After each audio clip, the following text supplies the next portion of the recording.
Hey everyone! Good morning! So we're out and about again.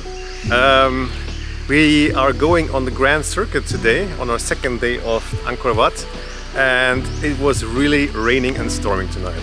Yeah, it started in the middle of the night. We heard it like at our hotel. Things were falling over, thunder, everything. But the moment we stepped outside at 7 o'clock to go to our tuk-tuk, we were blessed.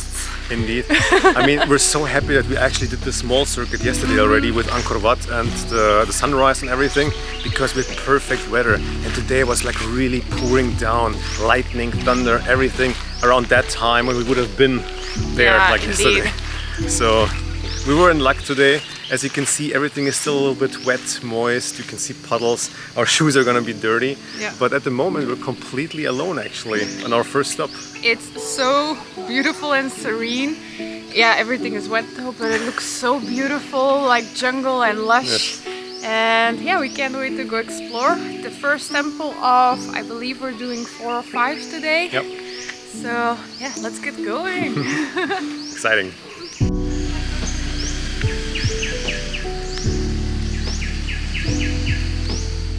Preah Khan was one of our favorite stops on the Grand Circuit tour. From the moment we arrived, it felt peaceful and almost deserted, which made exploring its vastness feel like stepping back in time. Statues lined the path leading to the temple, giving it a majestic feel. We spent quite a bit of time just taking in the entrance view with its detailed statues, some of them missing limbs or heads, which have been pieced back together. What struck us was how quiet and peaceful it was compared to the temples of our first day. We could just hear the nature of the jungle around us, like birds chirping and sounds of crickets and cicadas around the temple.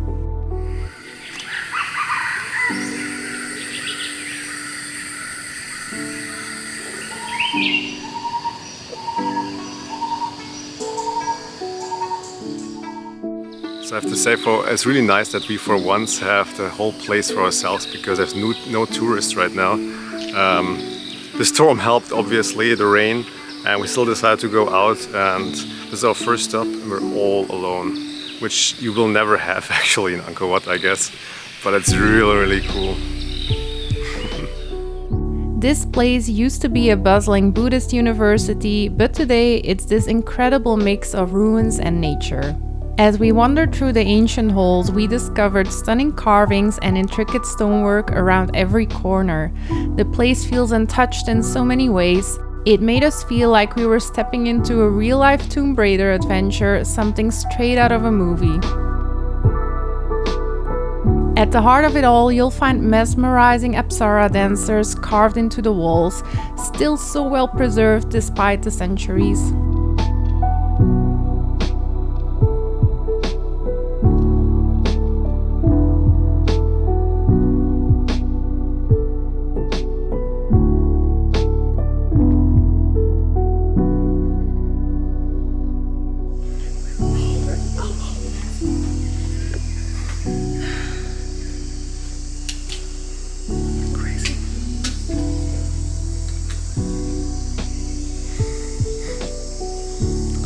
Here. Toward the end, we were blown away by a massive banyan tree with its roots wrapped around the temple ruins. As with most of the other temples, you will notice the huge piles of loose stones on some corners, reminding you of the hard work it must have taken to build these places and once again reconstruct them after nature took over.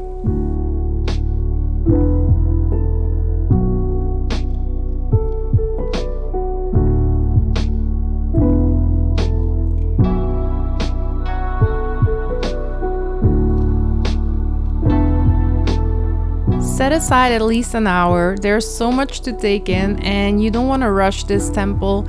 If you want to experience it the same way we did, then make sure to come early.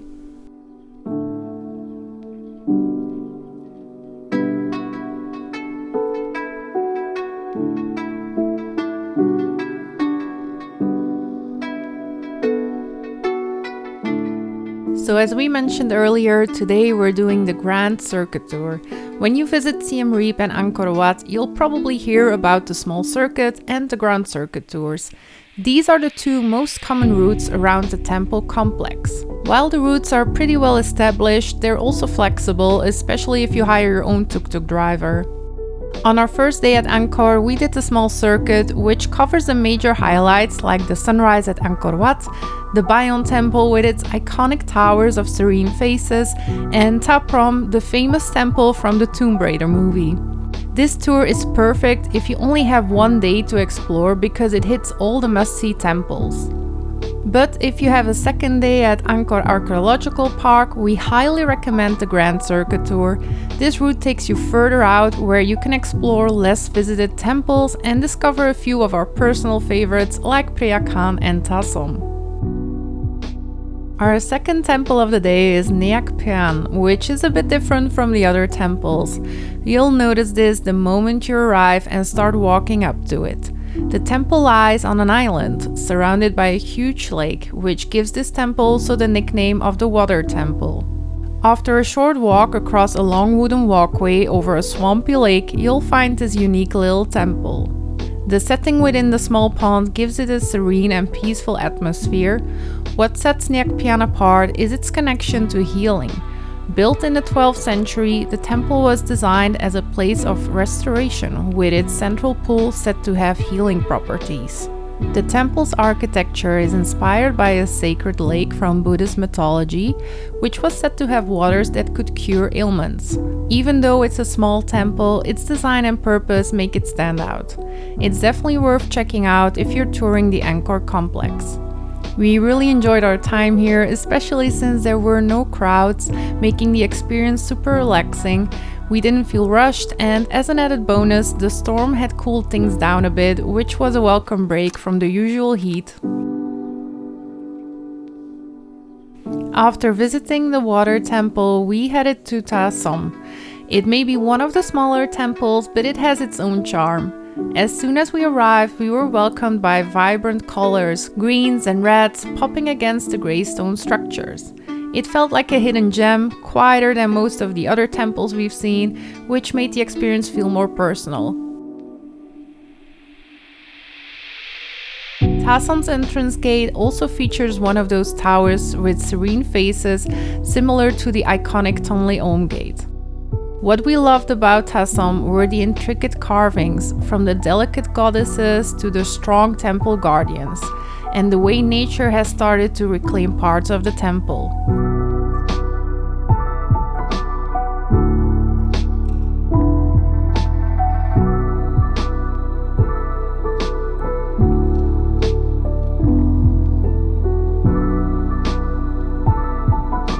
The Eastern Gatehouse Tower, with its serene stone faces being slowly consumed by a fig tree, was one of the highlights for us. If you look closely at the pediment under the tree roots, you can spot some beautifully carved statues. It's a really pretty sight.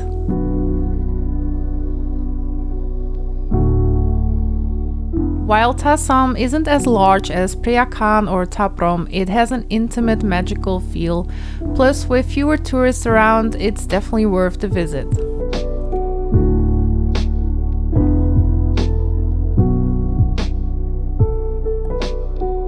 Next up on our tour is East Mebon, which was built in what's known as the Pre-Rup style, similar to the larger Pre-Rup Temple, which we'll visit later today. One really interesting fact about East Mebon is that it was originally built on an artificial island at the center of what was once the East Berry Reservoir. It's hard to imagine now, but when you're standing on the top platform, the entire area used to be surrounded by water. The temple even has 4 landing stages on each side where boats would dock to bring visitors to the temple. East Mebon was built a few years before Pre-Rup, and while it's smaller with fewer stairs and no panoramic views, it's incredibly well preserved. Like many of the Angkor temples, this one was dedicated to the Hindu god Shiva. The door frames and pediments are beautifully crafted with even more precision and detail than what you'll see at Pre-Rup. The layout is symmetrical with a central tower surrounded by 4 smaller ones on a raised platform. One of the standout features here is the collection of elephant statues at each corner of the platform. The detail in their craftsmanship is stunning, and they give the temple a unique charm, as we haven't seen statues like these in any other temple.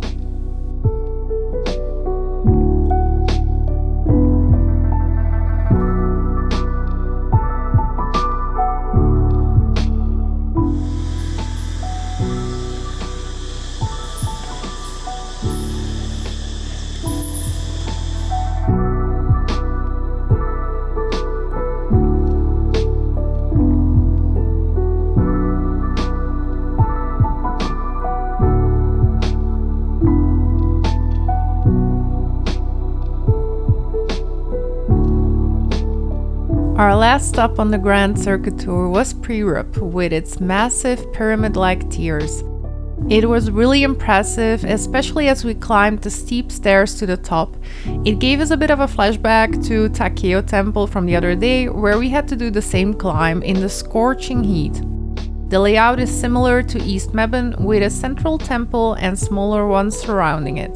Preah Rup was built as the state temple for Khmer king and dedicated to the Hindu god Shiva. There's a legend that it was used for cremation rituals, and its name, Turn the Body, suggests a connection to funerary practices. One of the best parts about Preah Rup is the view from the top. The temple's height makes it a great spot to catch the sunset. In fact, many people come here in the evening just for that. The view over the jungle was absolutely worth the climb, even though those stairs were quite the workout. If you're thinking of visiting at sunset, it's definitely a great idea, but from what we heard, it can get pretty busy. And that's a wrap for day 2 of exploring Angkor Wat. We started bright and early at 7 a.m. to beat both the crowds and the heat. We absolutely love doing the Grand Circuit. If you have extra time in Siem Reap, we highly recommend doing both the small and Grand Circuit tours, especially if you're such a temple enthusiast as we are. All the temples in the park are truly spectacular. What's great about the Grand Circuit is that the temples are usually less crowded compared to those on the small circuit tour. We often found ourselves with these incredible sights almost entirely to ourselves, which really added to the magic of our experience. Thank you so much for watching, and be sure to tune in next week for part 3 of our Angkor Wat adventure, where we'll explore a magnificent hidden temple located further away from Siem Reap.